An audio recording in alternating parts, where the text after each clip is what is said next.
Olá, amados, graça e paz. Aqui é a Catiane Lins do Ministério Vida e é uma alegria estarmos juntos mais um dia compartilhando a palavra de Deus.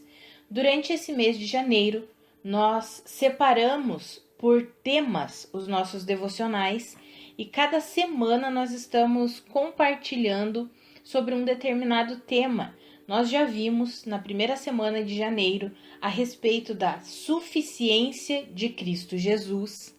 Na semana passada, nós compartilhamos devocionais debaixo do tema Identidade e Propósito. E durante essa semana, eu quero compartilhar com os irmãos devocionais debaixo do tema A Importância da Mente. Inclusive, tem um e-book que eu escrevi com esse mesmo tema, A Importância da Mente. Se você quiser, você pode baixar esse e-book gratuitamente através do nosso site, que é www.ministériovidacwb.com. E também é para quem faz os devocionais ou acompanha o aplicativo da Bíblia e o Version. Esse e-book também se tornou um plano devocional nosso lá no aplicativo da Bíblia e o Version. Eu creio que vai acrescentar, agregar bastante para a sua vida. Então, se você quiser, você faz o plano devocional pelo aplicativo ou baixa o nosso e-book lá no nosso site. Então, durante essa semana, nós vamos falar sobre a importância da mente. E eu quero começar com os irmãos lendo um texto de 2 Coríntios, capítulo 10. Eu quero ler dos versículos 3 até o 5, que está escrito assim: Pois embora vivamos como homens, nós não lutamos segundo os padrões humanos. As armas com as quais lutamos não são humanas. Ao contrário, são poderosas em Deus para destruir fortalezas. Destruímos argumentos e toda pretensão que se levanta contra o conhecimento de Deus, e levamos cativo todo pensamento para torná-lo obediente a Cristo. Amados, quando nós vemos essa carta de 2 Coríntios, o apóstolo Paulo, em vários momentos, ele faz como se fosse uma defesa do ministério dele. Ele demonstra, escrevendo ali para os irmãos de Corinto, que de fato ele vivia de acordo com a vontade de Deus. Por quê? Porque os irmãos da igreja de Corinto estavam desprezando o ministério apostólico de Paulo, sendo que Paulo foi o fundador da igreja de Corinto. Então, nessa segunda carta, nós vemos o apóstolo Paulo se defendendo o ministério dele e expondo, explicando como ele vivia, como ele seguia a vida cristã dele. E nesse capítulo 10 não é diferente. Ele defende o seu ministério e ele explica como que ele vivia como cristão, como filho de Deus, como um apóstolo de Jesus Cristo. E é interessante nós compreendermos isso, amados. Veja que ele escreveu aqui que, embora ele vivesse como ser humano, como homem, ele não lutava segundo os padrões humanos. Pelo contrário, ele usava das armas de Deus. E nós sabemos que o apóstolo Paulo teve um ministério extraordinário. Quantas e quantas cartas ele escreveu. Nós podemos perceber aqui, basicamente, metade das cartas que tem, metade das escrituras, né, do Novo Testamento, foram escritas pelo apóstolo Paulo. Então, quando nós olhamos a vida do apóstolo Paulo, nós podemos ver que de fato ele viveu, ele entendeu como viver o cristianismo. Ele de fato experimentou uma vida gloriosa, apesar dos sofrimentos, apesar de todas as tribulações e dificuldades que ele enfrentou. Ele aprendeu, ele mesmo escreve, quando ele vai falar para a igreja de Filipos, ele diz: eu aprendi estar contente em toda e qualquer circunstância. Ou seja, ele aprendeu a viver o cristianismo. Então, quando nós vemos ele falando assim, olha, embora nós vivamos como homens, ele está ensinando como nós devemos viver. E ele viveu isso na prática. Ele aplicou essa verdade na vida dele e nós podemos hoje ver todos os frutos gerados pela vida, pelo aprendizado que o apóstolo Paulo teve. Amados, eu gosto de pensar assim que o apóstolo Paulo foi um homem comum, como eu e você somos pessoas comuns. Deus o chamou e Deus o capacitou para algo extraordinário. Foi através da vida do apóstolo Paulo que a igreja foi difundida, que o evangelho foi difundido para todos aqueles que não eram judeus. Então ele alcançou a Ásia, alcançou a Europa, e foi um trabalho extraordinário que o apóstolo Paulo realizou. Mas quando nós olhamos para a vida dele, nós podemos perceber que ele foi uma pessoa assim como eu e você. Ele passou por momentos de dores, ele passou por momentos de lutas. Quando nós lemos todas as escrituras, existiram momentos, teve um momento que ele descreve que ele perdeu a esperança da própria vida. Isso está aqui na segunda carta aos Coríntios mesmo. Ele fala isso, olha, chegou um momento que nós perdemos a esperança da própria vida. Teve momentos que o apóstolo Paulo se sentiu triste, se sentiu aflito, se sentiu angustiado.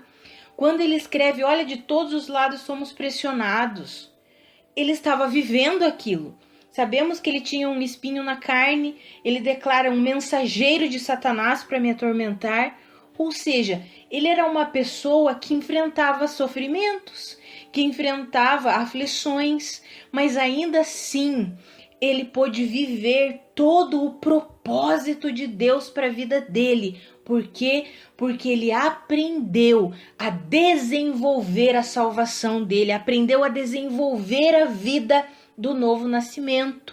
E nós aprendemos muito com o apóstolo Paulo, e essas escrituras nos ensinam algo extraordinário sobre a importância que a nossa mente tem na nossa caminhada cristã. Primeiro, nós precisamos entender que nós não lutamos segundo os padrões humanos, ou seja, a nossa luta não é conforme o mundo vive, conforme o mundo guerreia, conforme o mundo estabelece através da sabedoria terrena. Nós lutamos, ou seja, nós enfrentamos as nossas guerras com as armas de Deus. E as armas de Deus, elas são poderosas para destruir fortalezas. Quando nós vamos para o original grego para entender o que são fortalezas, nós podemos pensar naquele local de um castelo, uma fortaleza, estabelecida num castelo, onde um rei fica ali seguro. O que é a fortaleza? É um local seguro para se estar, para se esconder, onde é totalmente vigiado, onde é construído de forma a não ser invadido. Então, fortaleza é esse local onde o inimigo tenta atuar, mas onde ele atua? Na nossa mente.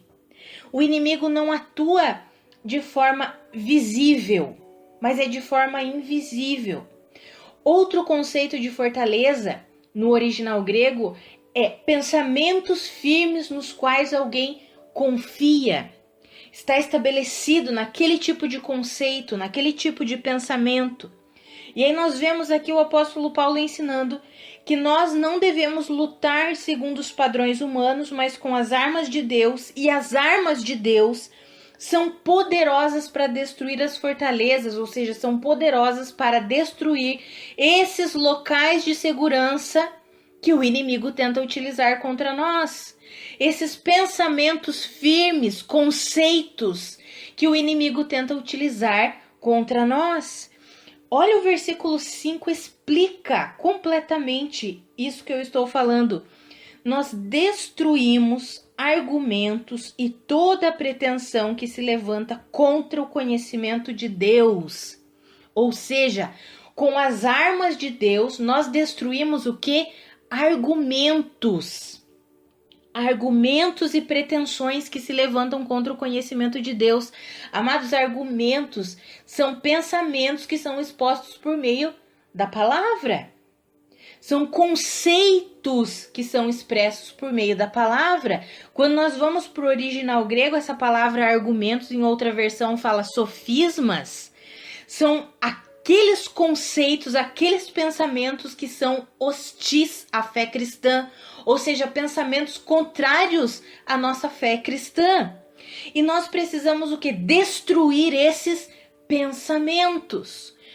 Onde que o inimigo lança os conceitos e as ideias dele para nos atingir? Na nossa mente.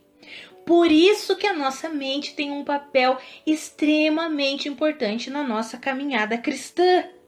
E continuando o texto ali do versículo 5, diz que nós devemos destruir argumentos e toda pretensão que se levanta contra o conhecimento de Deus e levar o nosso pensamento cativo, tornando-o obediente a Cristo Jesus.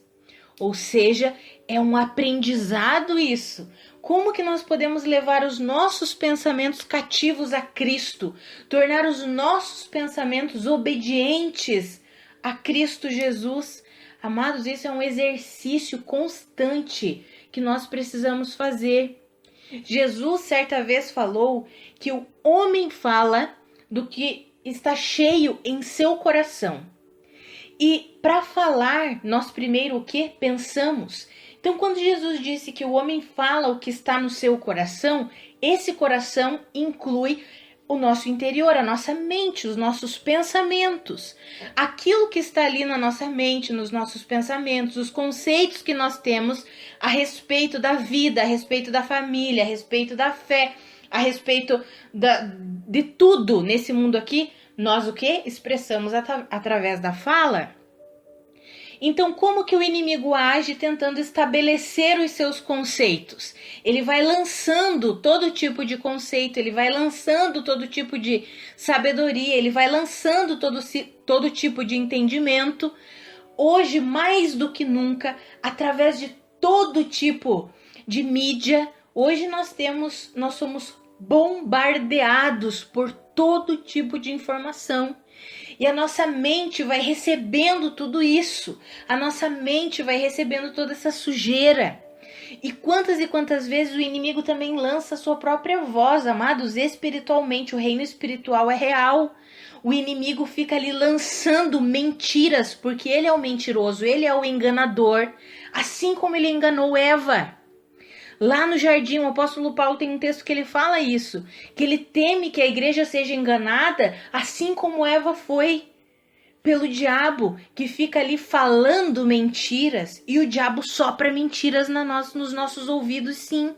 E essas mentiras vêm na nossa mente. Tudo isso acontece no âmbito espiritual, nós não conseguimos ver tudo isso com os nossos olhos. Mas isso está acontecendo porque o reino do Espírito é real, verdadeiro. E por isso que nós precisamos entender a importância que a nossa mente tem, que os nossos pensamentos têm na nossa caminhada cristã. Amados, nós precisamos alinhar os nossos pensamentos com a palavra de Deus. Precisamos alinhar a nossa boca com a palavra de Deus. Nós não podemos ficar alimentando pensamentos contrários à palavra de Deus. Por que nós falamos primeiro, as 2 primeiras semanas, sobre a suficiência de Cristo Jesus e sobre identidade e propósito? Exatamente para nós entendermos que precisamos alimentar a nossa mente com essas verdades.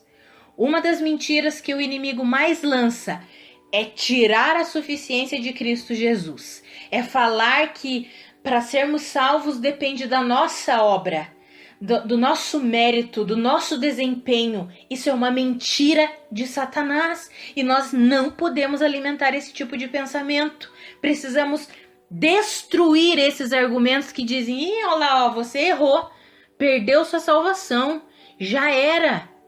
Olha só, você errou de novo." Amados, precisamos nos alimentar e manter os nossos pensamentos cativos e obedientes a Cristo. Senhor, eu creio que em Ti não há mais condenação, fui completamente perdoado e redimido e viverei essa vida gloriosa que o Senhor tem para mim. Amados, precisamos aprender a desenvolver essa vida cristã. E é isso que o apóstolo Paulo está ensinando aqui. A lutar com as armas de Deus. E quando nós lemos Efésios, aquela descrição no capítulo 6 sobre a armadura de Deus, ali nós podemos compreender várias partes da armadura de Deus e algumas são bem específicas sobre o quê? Sobre a nossa mente. O capacete da salvação. O que o capacete da salvação nos fala? O que ele exemplifica? Quando a palavra diz, usem o capacete da salvação. A nossa mente, os nossos pensamentos precisam estar guardados debaixo da certeza da salvação que temos em Cristo Jesus. Ou seja, debaixo da suficiência da obra que Cristo Jesus realizou. Não podemos deixar os nossos pensamentos em dúvida. Ah, será que eu sou salvo mesmo? Sou, porque não depende de mim, depende da obra de Cristo Jesus. E ele realizou uma obra completa, eu creio, por isso eu recebo essa salvação. Ou seja, a nossa mente, os nossos pensamentos precisam estar cobertos, guardados pela completa salvação que nós temos em Cristo Jesus. Outra arma que fala lá em Efésios, no capítulo 6, o escudo da fé com o qual nós apagamos todos os dardos inflamados do maligno.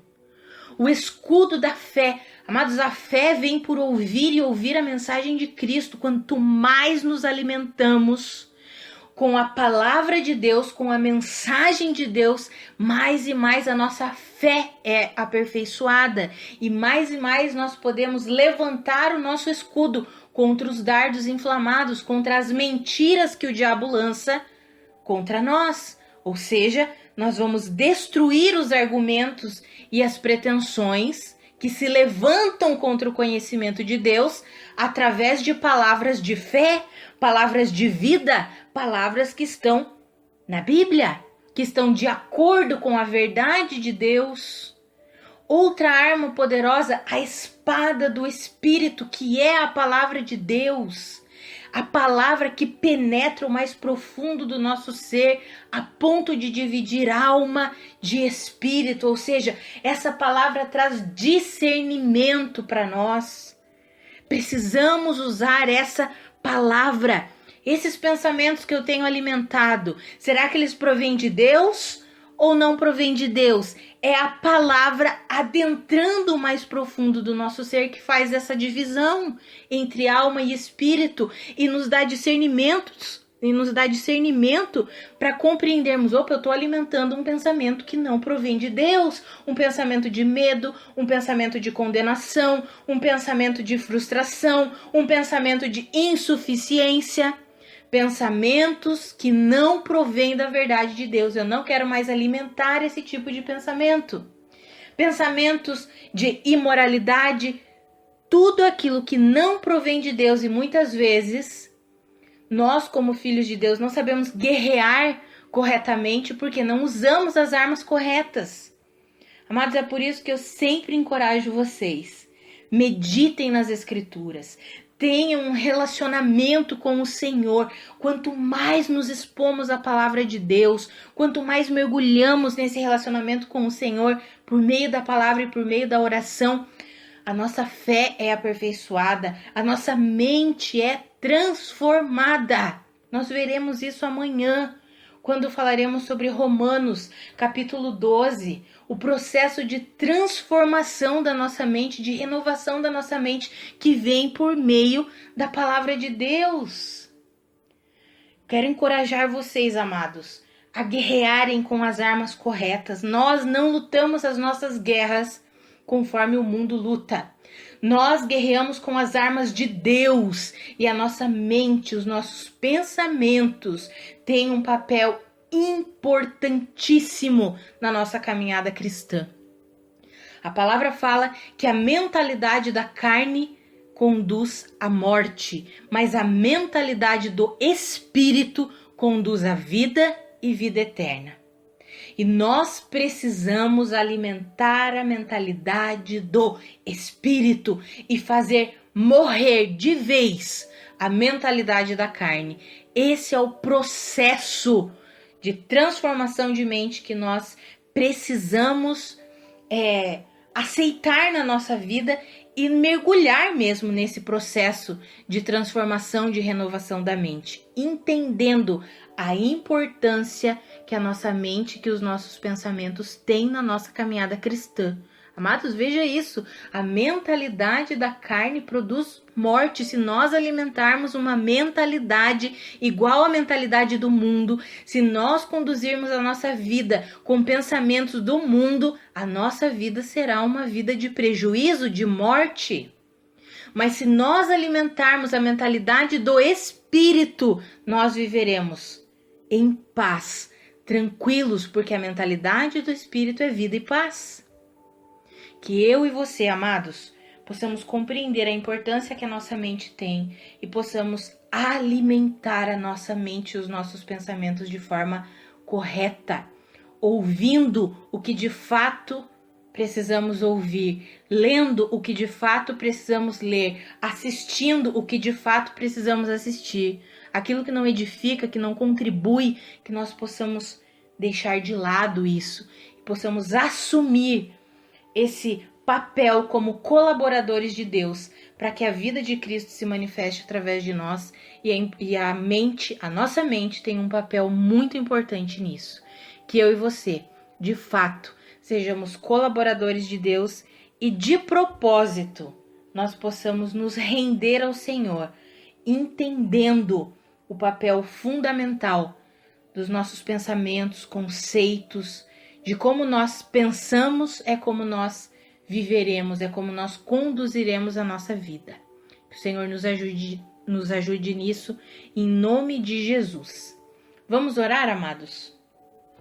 Pai, muito obrigada pela Tua palavra, muito obrigada pelo Teu ensinamento. Pai, eu oro pela minha vida e pela vida dos meus irmãos, para que o Senhor nos ajude a lutarmos com as armas corretas. Que o Senhor nos ajude a compreendermos que nós não pertencemos a esse mundo aqui, que nós pertencemos a Ti e que nós precisamos lutar conforme as armas espirituais que o Senhor nos deu. Pai, que eu e os meus irmãos compreendamos a importância da nossa mente, o quanto é importante nós trabalharmos junto com o Espírito Santo, junto contigo, Senhor, para que os nossos pensamentos sejam levados cativos a Ti, em obediência a Cristo Jesus. Que eu e os meus irmãos sejamos ensinados, que nós tenhamos um coração disponível para aprender a desenvolver a nossa vida cristã. Pai, nos ajuda, Senhor. Nós queremos que a nossa vida seja para a Tua glória e nós compreendemos o quanto é importante nós alimentarmos os pensamentos corretos. Então, nos ajuda, Pai, a alimentarmos pensamentos que glorifiquem ao Senhor, que estejam alinhados com a Tua verdade. Nos ajuda a mantermos um relacionamento íntimo e pessoal contigo, para que mais e mais nós nos enchamos com as Tuas verdades, nós fiquemos cheios, transbordantes com a Tua verdade, Pai, em nome de Jesus. Amados, que a graça e a paz de Cristo sejam multiplicadas sobre a sua vida. Um grande abraço e até amanhã.